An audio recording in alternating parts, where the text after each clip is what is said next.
পুরাতন চুড়ি দিয়ে কিন্তু আপনি আপনার ঘরের পর্দাগুলিকে নতুনভাবে সাজিয়ে নিতে পারেন। আসসালামু আলাইকুম, কেমন আছেন সবাই? আশা করি অনেক অনেক ভালো আছেন। আমিও আলহামদুলিল্লাহ ভালো আছি।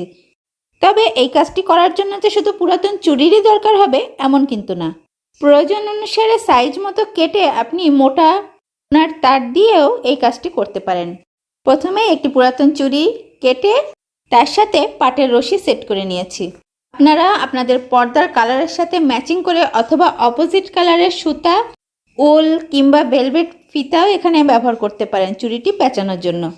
সম্পূর্ণ অংশ সেট হয়ে যাওয়ার পরে দুই মাথায় আমি দুইটি আর্টিফিশিয়াল ফ্লাওয়ার সেট করে নিচ্ছি আঠা দিয়ে।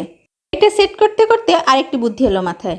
আমরা কিন্তু চাইলে ছোট বাচ্চাদের সুতা না পেঁচিয়ে শুধু চুড়িটা কেটে এভাবে ফুল সেট করে গায়ে হলুদের ব্রেসলেট অথবা চুড়ি তৈরি করে দিতে পারি।